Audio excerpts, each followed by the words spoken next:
দেখতে দেখতে কয়েকটা দিন কেটে গেছে। কায়ান এখন রেগুলার অফিস যাচ্ছে। নিজের দম্ভ, জেদ আর নুরাইনকে টেক্কা দেওয়ার তীব্র বাসনা তাকে প্রতিদিন সকাল সকাল অফিসে টেনে আনে।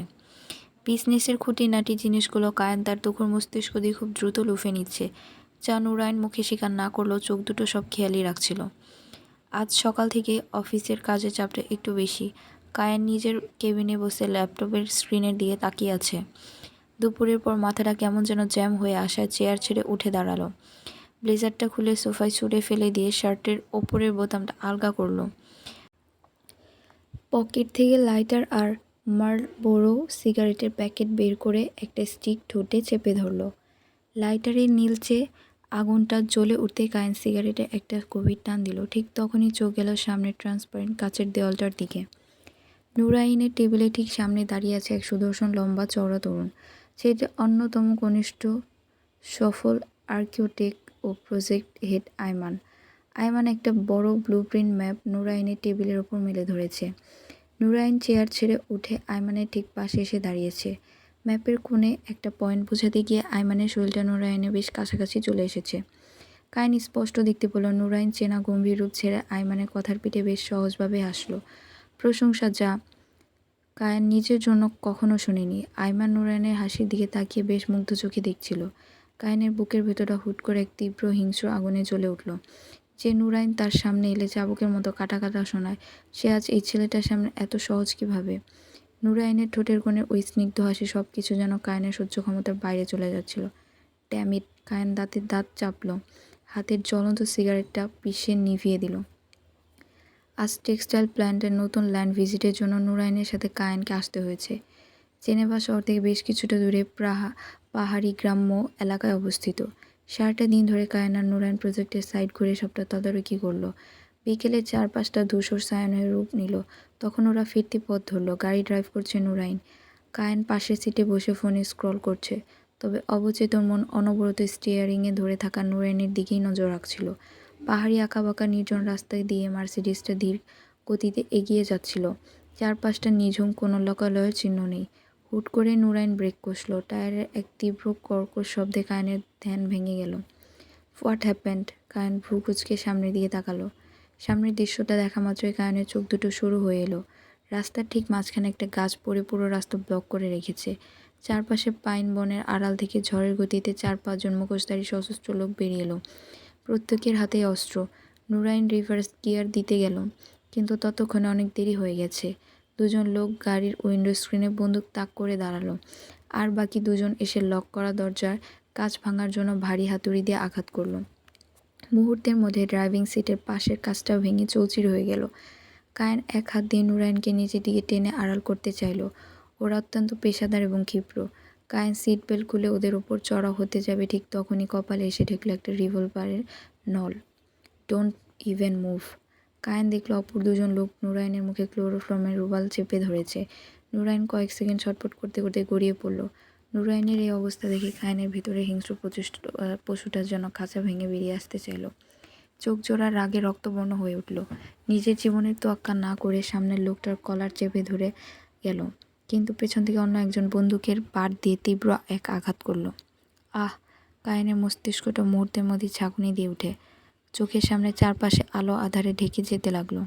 কপাল বেয়ে রক্ত পড়তে লাগলো।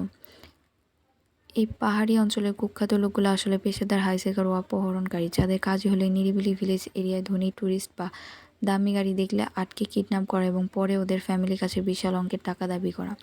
শাঁ করে ছুটে চলা গাড়িটা অবশেষে এসে থামল পর্বতের পাদদেশে এক ঘন অন্ধকার জঙ্গলের গভীরে, যেখানে পুরনো পরিত্যক্ত এক কাঠের কেবিনে কায়ান আর নুরাইনকে নিয়ে আসা হলো।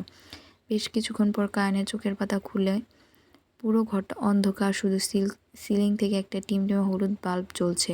কায়ান চোখ মেলে প্রথমে ডান পাশে তাকালো। নুরাইনের পাশে একটা কাঠের খুঁটির সাথে বসা।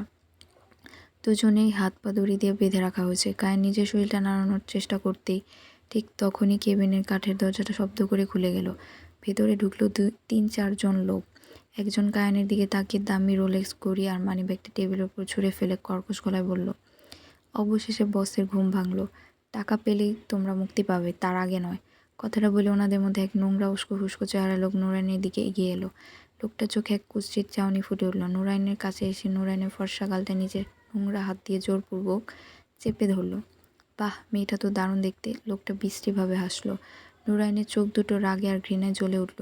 সে বিন্দুমাত্র ভয় না পেয়ে লোকটার মুখের উপর সজোরে থুতু ফেলে দিল।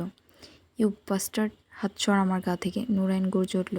কায়েনের চোখের মণি দুটো রাগে রক্তবর্ণ হয়ে গেল। নিচের বাঁধা হাত পা নিয়েই হিংস্র বাঘের মতো ছটফট করতে লাগলো। কর্কশ গলায় চেঁচিয়ে উঠল, বাস্টার্ড, ওনাকে টাচ করার সাহস কী করে হয় তোর? I will kill you. তোকে আমি জ্যান্ত কবর দেবো, জাস্ট আমার একটা হাত খুলে দে। কায়েনের পৈশাচিক হিংস্রতা দেখে লোকটা কিছুটা থমকে গেল। কায়েনকে লাথি মারতে উদ্যত হলো। ঠিক এমন সময় কেবিনের বাইরে থেকে ডাক এলো, এই চ্যাপ, জলদি বাইরে আয়, বসের ফোন এসেছে। ডাক আসতেই লোকটা কায়েনের দিকে একটা কুড়ো চাউনি ফেলে নুরাইনের গাল থেকে হাত সরিয়ে গজগজ করতে কেবিন থেকে বেরিয়ে গেল।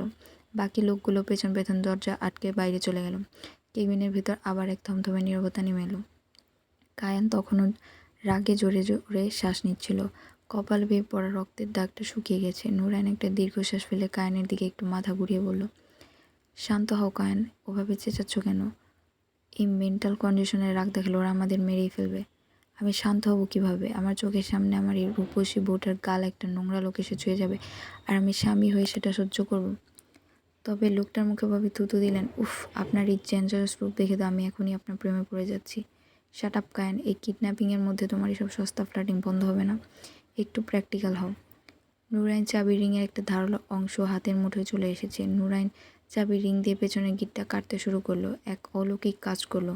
মাত্র কয়েক মিনিটের মাথায় নুরাইনের হাতের বাঁধনটা হালকা হয়ে গেল। চট করে নিজের পায়ের বাঁধন খুলে কায়ানের দিকে ঘুরল।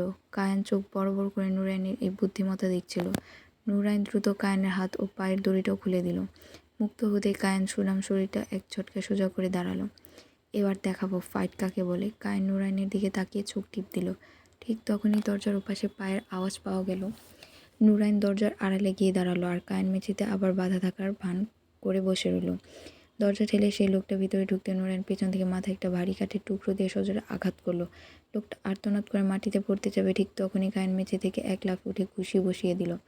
লোকটা এক নিমিষে মাটিতে লুটিয়ে পড়ল। বাইরে থাকা বাকি দুজন লোক শব্দ শুনে ভিতরে ঢুকতেই কায়েন একটার পর একটা লেফট রাইট কম্বিনেশন পাঞ্চ আর জোরালো কিক মেরে সে দুজনকে কেবিনে দেওয়ালের সাথে আছাড় খাইয়ে শুয়ে দিল। রান! কায়েন নুরাইনের হাতটা শক্ত মুঠোর মধ্যে আঁকড়ে ধরে কেবিন থেকে বের হয়ে অন্ধকার বুকে দৌড় দিল। ঘন পাইপ বনের ভিতর দিয়ে কনকনে ঠান্ডা বাতাস ছেড়ে কায়েন নুরাইনকে নিয়ে ছুটে চলবে।